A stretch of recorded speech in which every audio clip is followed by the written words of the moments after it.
प्रदेश में विधानसभा चुनाव भले ही 2 साल बाद यानी कि फरवरी मार्च 2027 में होने वाला हो, लेकिन बीजेपी ने अपनी रणनीति पर अभी से काम करना शुरू कर दिया है।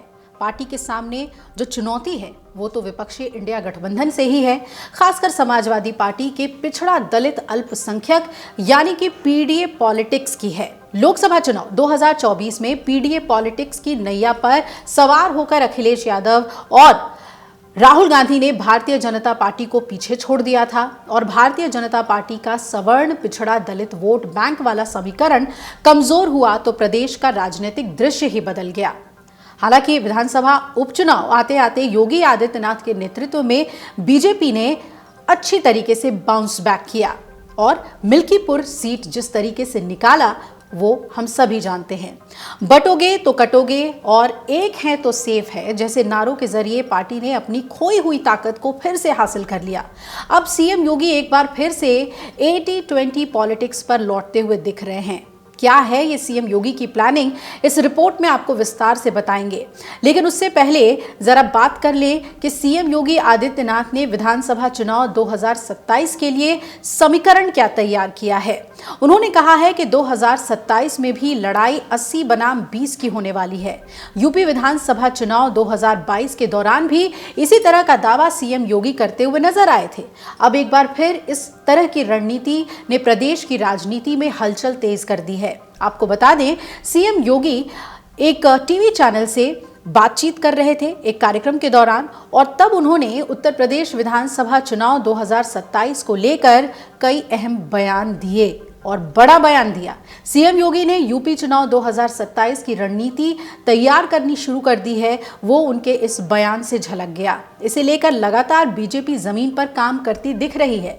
2024 के लोकसभा चुनाव में बीजेपी को प्रदेश में करारी हार का सामना करना पड़ा था और करीब एक दशक बाद बीजेपी का जनाधार प्रदेश में खिसकता हुआ दिखा।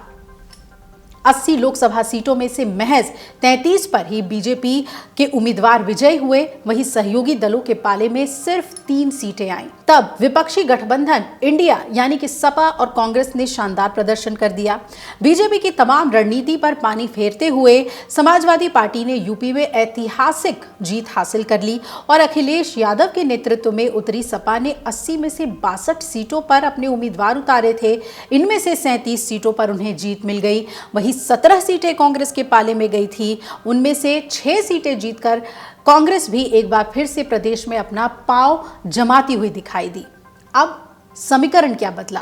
ऐसे में विधानसभा चुनाव 2027 अहम माना जा रहा है। अब सवाल यह है कि क्या योगी सरकार के खिलाफ एंटी इनकम्बेंसी बनती हुई नजर आई? यूपी में लोकसभा चुनाव के बाद तो ये सवाल काफी गहराए थे। हालांकि लोकसभा चुनाव के बाद 10 सीटों पर हुए विधानसभा उपचुनाव में बीजेपी ने एक बार फिर से शानदार प्रदर्शन कर दिया और इस सवाल को ही गायब कर दिया। 10 में से 8 सीटों पर बीजेपी के उम्मीदवार जीत गए और पीडीए पॉलिटिक्स वाले फॉर्मूले से जीत का समीकरण तैयार करने वाली सपा के पाले में केवल 2 सीटें ही आईं। उपचुनाव में बीजेपी सपा उम्मीदवार आमने सामने की लड़ाई में खड़े हुए। अन्य विपक्षी दलों ने उपचुनाव से खुद को बाहर रखा। इसके बाद भी सपा अपने मजबूत गढ़ को भी बचाने में कामयाब नहीं हो पाई। इस वजह से 2027 का चुनाव अब काफी अहम हो गया है। सीएम योगी आदित्यनाथ अब ये कहते दिख रहे हैं कि लड़ाई 80-20 की होने वाली है। मतलब समझाते हुए वो कहते हैं कि बीजेपी 80% भाग पर कब्जा जमाएगी और अन्य दलों के पाले में महज 20% सीटें आने वाली हैं। अब आप ये सोच रहे होंगे कि आखिर मुख्यमंत्री योगी इतने आश्वस्त कैसे दिख रहे हैं? तो सीएम योगी आदित्यनाथ के इस तरह के दावे का कारण जमीन पर लगातार हो रहे काम को बताया जा रहा है। बीजेपी के संगठनात्मक चुनाव की प्रक्रिया को अभी प्रदेश में पूरा कराया जा रहा है। जिला अध्यक्ष चुनाव की प्रक्रिया को पूरा करने में अभी से जुटे हुए हैं और इसमें विपक्षी समाजवादी पार्टी के पीडीए समीकरण को ध्वस्त करने की पूरी रणनीति पर काम किया गया है। बीजेपी के निचले स्तर के संगठन में पिछड़ा और दलित समाज को खासी तवज्जो दी जा रही है। लोकसभा चुनाव में सपा पीडीए को साधने के फेर में एक बड़े वर्ग को छोड़ती दिखी थी। बीजेपी की रणनीति का असर जमीन पर होता हुआ दिख सकता है।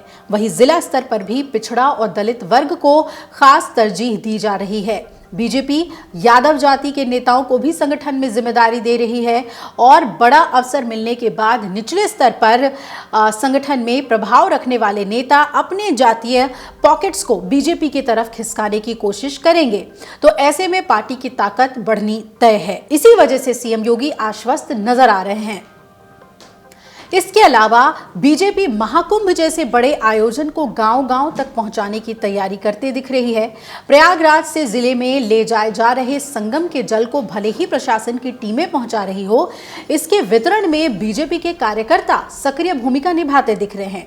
वो हर सनातनी को संगम का जल उपलब्ध कराकर 2027 से पहले एक तरह से अपने पाले में लाने की कोशिश करते दिख रहे हैं। दरअसल महाकुंभ के दौरान विपक्षी दलों की ओर से लगातार सरकार पर हमले होते रहे। सीएम योगी आदित्यनाथ पिछले दिनों महाकुंभ के आयोजन के दौरान उठाए जा रहे सवालों को सरकार पर हो रहे सवालों की जगह सनातन के खिलाफ एक दुष्प्रचार के रूप में पेश करते दिखे। अब जमीन पर इस बात को पहुंचाने की कोशिश की जा रही है। इसके अलावा अयोध्या में रामलला का मुद्दा भी विधानसभा चुनाव में खूब गहराना तय है। तो दूसरी तरफ पीडीए बनाम यानी 80-20। तो क्या है पीडीए बनाम 80-20, ये समझना भी जरूरी है। यूपी चुनाव 2022 के दौरान 80-20 का नारा देने के समय सीएम योगी ने सरकार की योजनाओं का लाभ पाने वाले 80% बीजेपी के पाले में आने का दावा किया था। हालांकि उस चुनाव में सपा ने 111 सीटों पर जीत दर्ज की थी और वहीं बीजेपी को 255 सीटों पर जीत मिली। पीडीए पॉलिटिक्स के जरिए सपा की कोशिश 2012 दोहराने की है। वही जातीय राजनीति से इतर भाजपा सनातन समाज को एक पाले में लाने की कोशिश में दिख रही है और इसके जरिए इस बार का 80-20 फॉर्मूला स्थापित करने की अलग तैयारी है। पिछले दिनों जिस तरीके से सीएम योगी के नारों ने कई विधानसभा चुनावों और यूपी उपचुनावों में अहम भूमिका निभाई, वो 2027 में भी असरदार हो सकती है। तो तय मानिए कि अगला चुनाव पीडीए बनाम 80-20 वाला होने जा रहा है। अगर आप ये वीडियो YouTube पर देख रहे हैं तो हमारे चैनल को सब्सक्राइब कर बेल आइकन दबाएं और Facebook पर देख रहे हैं तो हमारे पेज को लाइक करें। 8 मिलियन प्लस सब्सक्राइबर, आपके इस भरोसे के लिए बहुत धन्यवाद।